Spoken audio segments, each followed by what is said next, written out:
On August 13, 2025 at 7 a.m. local time, the bridge crew of the USS Higgins observes their radar screen illuminate. A new contact emerges, approaching from the west. The radio transmission cuts sharp in Mandarin-accented English.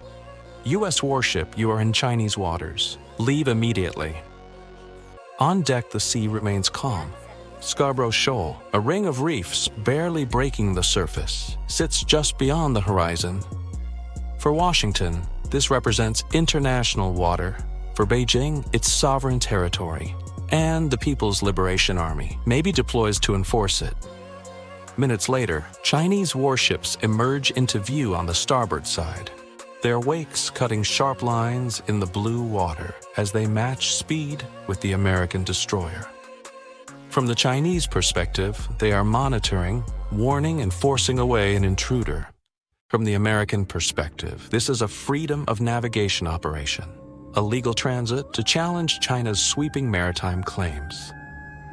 It's the first reported time in 6 years the U.S. Navy destroyer has operated inside the waters of Scarborough Shoal. And today, every radio call and every maneuver becomes another move in a high-stakes game where no one wants to blink first. Scarborough Shoal is little more than scattered rocks and coral, but its position makes it one of the most contested spots in the South China Sea. Under international law, that places it well within Manila's exclusive economic zone. But Beijing claims it as part of its 9-dash line that covers most of the area. Since 2012, Chinese Coast Guard and Navy vessels have maintained near constant presence here, blocking Filipino fishermen and establishing a network of patrol routes. For the Philippines, Scarborough represents a national symbol and a vital fishing ground. For China, it's a strategic, forward position to control shipping lanes and project naval power deeper into Southeast Asia. The reef's location is no accident. It sits close to one of the busiest maritime highways on Earth every year. Trillions of dollars in trade pass within striking distance. Control over Scarborough isn't just about rocks and reefs. It's about sea control, surveillance, and leverage in any future conflict. That's the strategic stage the USS Higgins enters, and the reason every move here carries global weight. Within hours of the encounter, Beijing's official line is broadcast through state media. The U.S. Higgins, they say, entered China's territorial waters around Huangdao without permission. Huangdao is China's name for Scarborough Shoal. The statement from the PLA Southern Theater Command is clear. Chinese naval units monitored, warned, and drove away the American destroyer to protect sovereignty and stability in the South China Sea. That language, drove away, is no accident. It's designed to demonstrate strength at home and send a warning to other nations that might challenge Beijing's claims. In Washington, the response is equally firm. The U.S. Navy spokesperson confirms that the USS Higgins was operating in the South China Sea, but rejects any idea of any illegal action or forced withdrawal. The mission, they explained, was conducted in accordance with international law, specifically the right of innocent passage under the United Nations Convention on the Law of the Sea. Freedom of navigation operations, or FONOPs, are a regular part of U.S. Navy strategy here. They're intended to challenge excessive maritime claims, not to provoke confrontation, though Beijing often treats them as exactly that. The result is a familiar pattern. Two powerful navies, each telling a different story, each refusing to back down. And without neutral footage or independent verification, the world faces two versions of events, both loaded with political meaning. The USS Higgins G-76 is an early Burke-class guided missile destroyer, the workhorse of the U.S. Navy's surface fleet.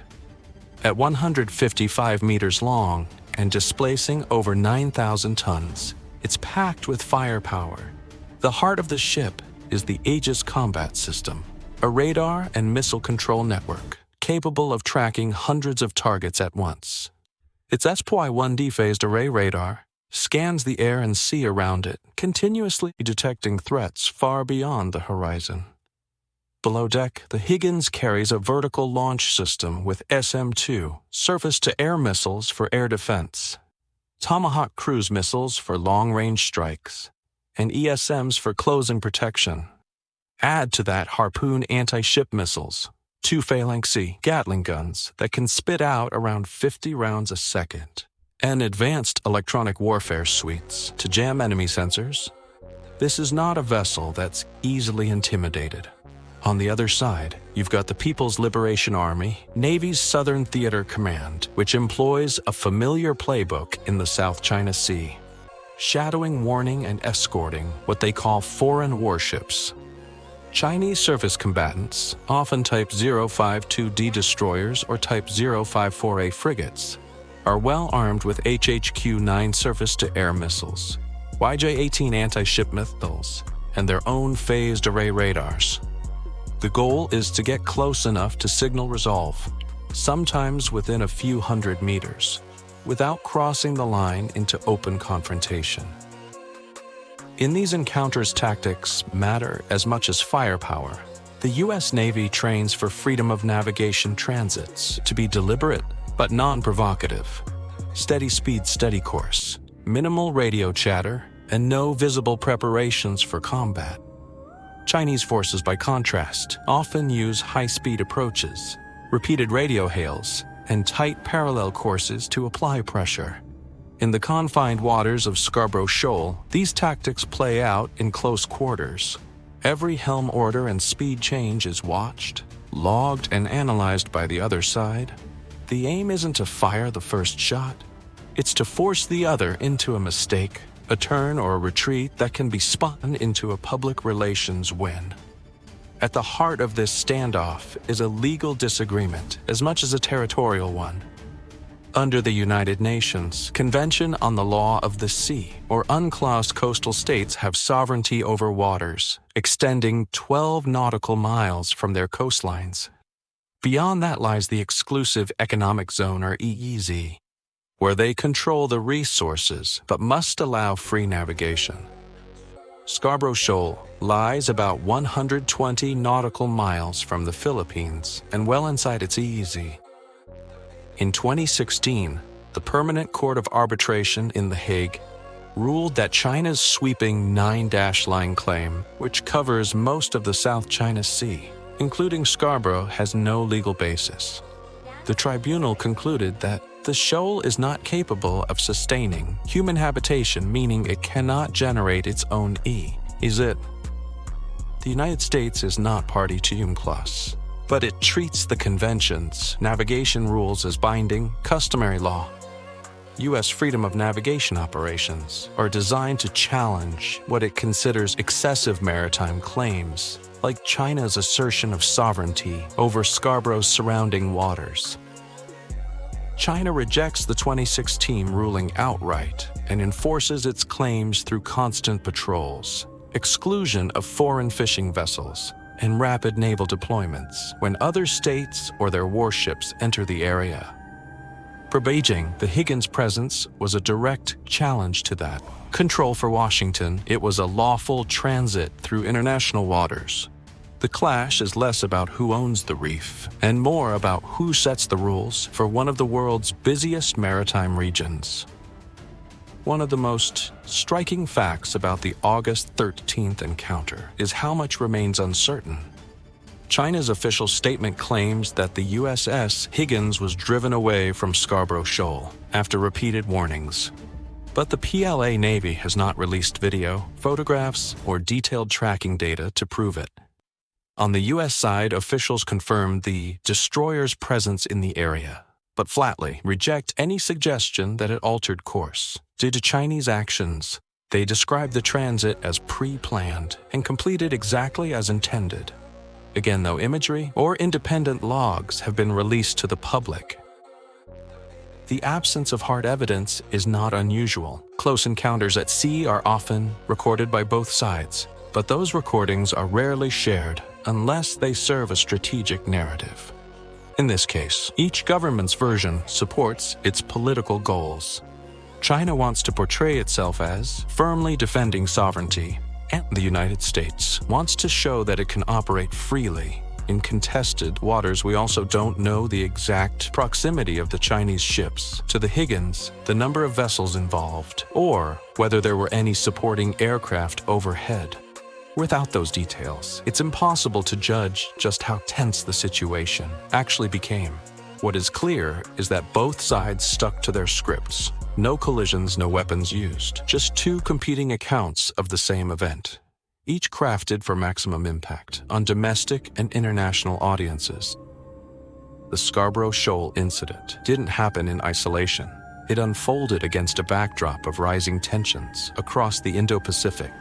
In the weeks leading up to August 13th, the South China Sea has been buzzing with activity. Chinese naval and Coast Guard vessels were conducting near-daily patrols, not just at Scarborough, but across the Spratly and Paracel Islands. PLA Air Force sorties regularly crossed into air defense identification zones, claimed by Taiwan and the Philippines. In early August, China held a large-scale live fire drill in the South China Sea, including missile launches and amphibious landing exercises. These were widely seen as a show of force, aimed at both regional neighbors and the United States. Just days later, the Philippines and India conducted their first-ever joint naval exercises in these waters, demonstrating that resistance to Beijing's territorial claims shows increasingly unified coordination. For Washington, the Higgins transit represented broader strategic messaging, sustaining consistent operational presence to reassure allies and partners. For Beijing, it constituted another unwanted intrusion at waters it considers strategically vital. Scarborough Shoal sits just 300 kilometers from the Philippines, main island of Luzon, a key U.S. ally, hosting American forces under the Enhanced Defense Cooperation Agreement. From China's perspective, permitting an unchallenged U.S. warship here would establish a dangerous precedent. Timing also proved critical. The encounter occurred just 3 months after Manila renewed its security ties with Washington, granting expanded access to Philippine bases. It also followed escalating confrontations between Chinese and Philippine vessels at Scarborough, including water cannon incidents and aggressive blocking maneuvers. In such conditions, even a single destroyer's transit can generate headlines and serve as a litmus test for just how far each side will push without triggering a direct clash. By the time the USS Higgins cleared the waters around Scarborough Shoal, no shots had been fired and no ships had collided. And on the surface, it was just another day in a disputed corner of the South China Sea. But the messages sent and received were far more significant. For China, the official narrative of driving away a U.S. warship reinforces its image as the dominant power in these waters. It signals to domestic audiences that Beijing is actively defending national sovereignty, and to foreign navies that operations inside China's claimed zones will be met with resistance. For the United States, the denial of any retreat is equally as important. Admitting to being turned away would undermine years of freedom of navigation operations and encourage further challenges to U.S. access in international waters. By framing the transit as lawful and uninterrupted, Washington reinforces its commitment to keep operating wherever international law allows. In an era where naval encounters can escalate in minutes, each incident like this becomes part of a running test. How close can two rival powers come without crossing the line? The answer for now is very close indeed. Midway through this standoff, one question hangs in the air. Was this a genuine warning, or simply a freedom of navigation operation playing out as planned? Without hard evidence, the answer depends on which flag you salute, but the implications go far beyond a single transit. Scarborough Shoal is just one flashpoint in a sea full of contested reefs, busy shipping lanes, and overlapping military patrols. The next close encounter could involve more ships, faster moves, and less room for error. So here's our question for you. Do you think that incidents like this make open conflict more likely, or are they just the cost of keeping strategic waters open?